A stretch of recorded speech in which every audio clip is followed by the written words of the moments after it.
You are listening to Season 2 of The Diary of a Wannabe Writer, the short and often daily podcast in which I chronicle my life and attempt to be a writer by writing daily. Sometimes.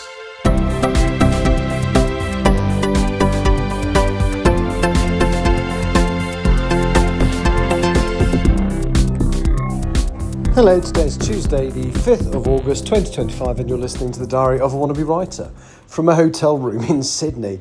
Again, was planning to go out and do some stuff, but record it. But when I did go out earlier, I hadn't done any writing, so there would have been nothing for me to say, whereas now I have done some. So yeah, it's been a bit of a slow day, really. This has been one of these ones where, although I was very, very tired, I really struggled to sleep. So we arrived into Sydney. We were the first aircraft to land into Sydney Airport at 5 a.m. local time, and I don't even want to think about what that is in UK time, but I think it was sometime yesterday, yeah. And we very nearly didn't land because basically Sydney Airport isn't set up to deal with fog very well. I'm guessing because it doesn't happen that often. But there was a very real chance that we were going to have to, if the fog had got much worse than it actually was when we landed, we would not have been able to land, which means we would have had to divert to Melbourne. And quite how that would have worked, I don't know, because would we then have waited for the fog to clear and fly back to Sydney? Or it just was a bit of a minefield, so I'm really, really glad that didn't happen. Anyway, got to the hotel. We have, or rather the hotel doesn't have a gym, but it has a deal with a gym that's fairly close. So in fact, it's literally right around the corner. It's about a 2-minute walk, if that. So I went and did 2 miles on the treadmill just to get my stats up for the week. Because basically I've been very, very good for the last few weeks. I've been using the treadmill a lot at home and down route, and I'm starting to feel the benefits. I'm starting to feel fitter. I'm starting to feel less worn out, doing stuff, which is nice because I've always been relatively healthy. I've been the kind of person that likes walking and cycling, and I've done a lot less. I don't know why. That seemed to fall off sort of tail end of last year and beginning of this year. So I'm trying to get back into some good habits around that. Anyway, so I went to the gym, and this is going to sound so stupid, but I couldn't work out where to put the used towel. So I went to the male changing rooms. I didn't change because I'd changed in the hotel because it's so close to the gym. And so I took a towel from the men's changing rooms. And normally in those kind of places, the towel deposit place where you get rid of it when you're finished with it is right next to the where you pick them up from. There's usually like a bin or something like that, and there was nothing there, and I looked around and couldn't find it. And the member of staff had been a bit standoffish with me when I checked in. I said I was from the hotel, and he seemed it just seemed a bit weird with me. So I felt really stupid to leave via reception and say, oh, where's the towel go? Because his response would have been patronising, because it just felt like that kind of person. So yeah, I didn't know what to do, and this is so awful. I went into the cafe and without thinking ordered a long black coffee, which probably explains why I didn't sleep. And I just had that coffee in the cafe with the towel draped over the back of the chair, and I then left it there. That's terrible, appalling behaviour.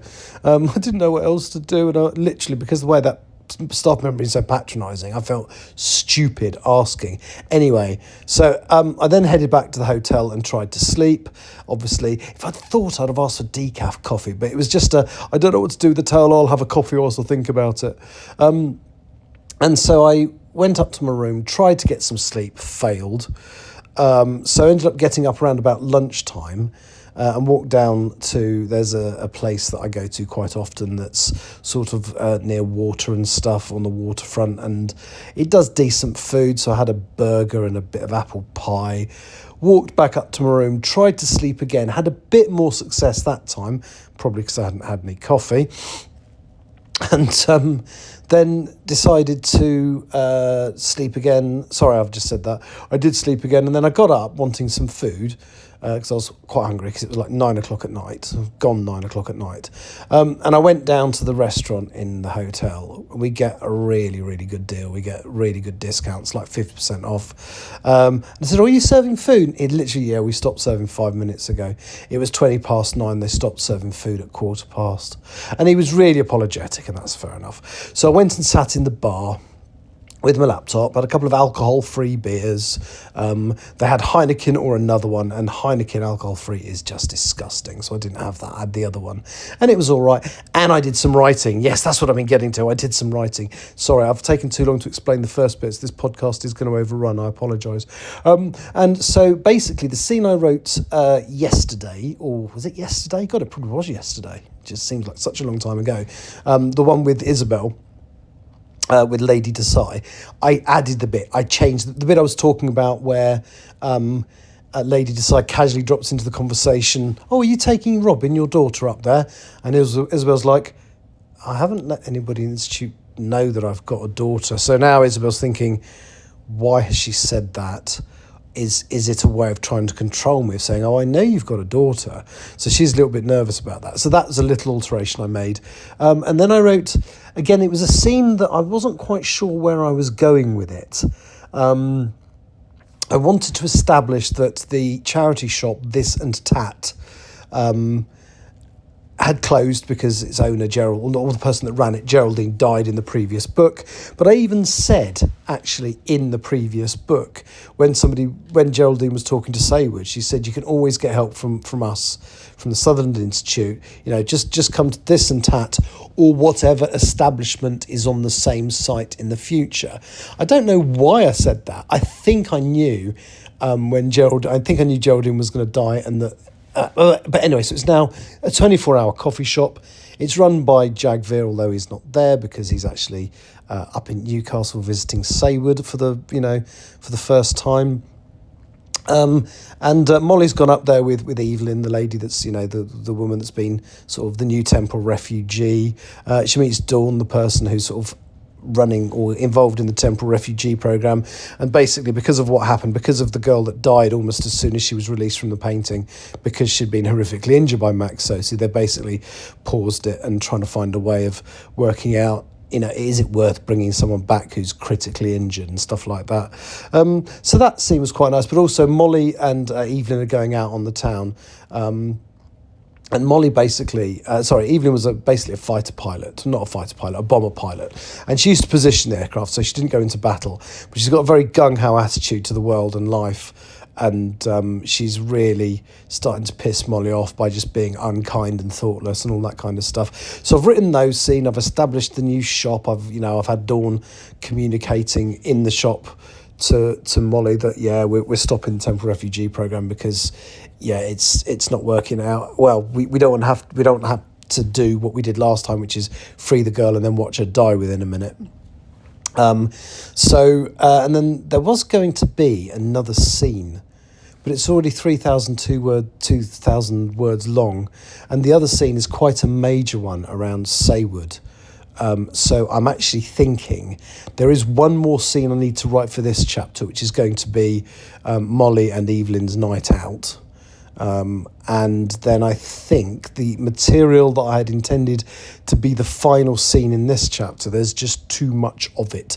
So that will become the next chapter. I think that would make a lot more sense. But so because I was a little bit worried I was going to have to report I'd done almost nothing, but actually I've got about 1,700 words written today, and I now stand a good chance of, because I've got to write probably about 1,000 more, so I stand a good chance now of finishing this chapter before I get back from Singapore, which was what I wanted to do. That will leave me on about 8,000 words out of the 20,000 I want to write this month. So, and that'll be by the 9th or 10th. So that feels like I'm in roughly the right place in terms of quantity written in time. Anyway, I'm going to go now. I couldn't get some food at that bar, so I've now ordered some room service, although, again, I left it. I made the order 15 minutes after they reduced the menu to their nighttime menu, so I'm basically having a Caesar salad and some onion rings, because that's the only thing on the list that I fancy. But anyway, I will talk to you tomorrow. hopefully from Singapore. Sorry for overrunning. Thank you for listening. Take care. Bye-bye. You have been listening to the Diary of a Wannabe Writer.